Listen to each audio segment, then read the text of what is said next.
Gen Z, Gen Alpha. My kids are Gen Alpha. They watch pretty much every single thing that I do. They watch very, very closely. And to the generation that I've noticed, and Raheem, something anecdotally, I just noticed my son got his yearbook, finished first grade.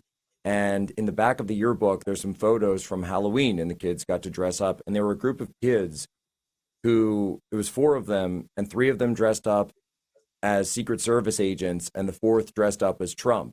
And they went to school and they reenacted the Butler, Pennsylvania assassination attempt, and it just became this huge moment. So the youth are watching. They're watching all of this with rapt intention, and how could you not, right?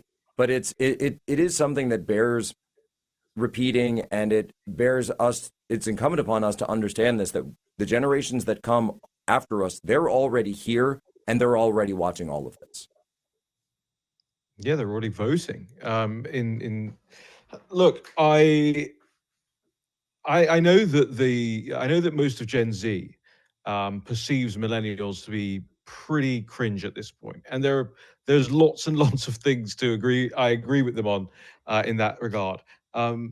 But they have to listen to us on this one thing, because I think pretty much what happened in our youths, was pretty cringe, right? I mean, that's a mild way of putting it, because what it did in failing to effectively oppose 20 years of war, somewhere which pretty much we received nothing in the grand scheme of things at the end of it all for.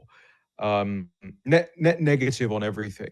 The things that you have to consider, though, are not just like, okay, yeah, war is a generally bad thing, duh, but it's okay. You're now going to get another migrant crisis. That is what happens next. You get inundated with more refugees and asylum seekers. You get another decade's worth of deficits being run and higher taxes. You get higher gas prices and oil prices. You get higher shipping prices. And these are not things that happen, apply across the board, but these things especially have knock-on effects and knock-on effects and knock-on effects. And actually, I would argue that between, the 2008 crisis, 9/11, our youths, not that I'm complaining that we were particularly impoverished, but the things that could have been achieved in that period of time really never quite were, as a result of all that global tumult. And if you're growing up and you're just kind of voting age now, you don't actually have that much of an idea of that period of time, unless you've done your own research. But it's not particularly well documented yet. And so I think this is the moment in time that we start doing that, right, and start talking about that. The stuff, the opportunity cost of the stuff that was stolen from one generation to fuel these pointless wars.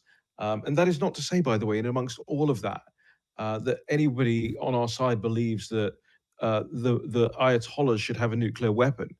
But it is to say that we believe that in diplomacy and prolonging diplomacy until every single element of that is exhausted. And I just do Raheem, not think we are there yet. I don't even think we are close to being there yet.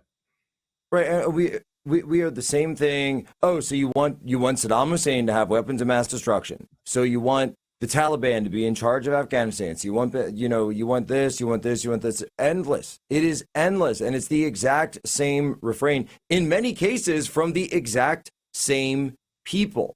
And what we're saying is we don't want American boots on the ground, American bodies coming home in flag-draped caskets again. Many of these pressures, by the way, are what led to the rise of Donald Trump and MAGA in the first place. We just passed the 10-year anniversary of that yesterday. And so what we're talking about is try to think beyond step one, because we have a lot of recent history here to tell us that these things don't go the way that we think they will. Oh, by the way, like Ukraine is another great example after we overthrew the government there. Raheem, I know you got to run. Give people your coordinates. I know you'll be putting stuff up 24/7. Yeah, thenationalpulse.com. Thank you for having me, Jack. And I just want to say this, I know you have too. I've lost friends to those wars. And people need to really consider that this isn't just about a week's worth of bombing. It's exactly what you said. People forget the frequency of how often we were seeing those flag-draped coffins coming back from overseas, and how many of them would come back at a time. And by God, you want to avoid another 2 decades of that.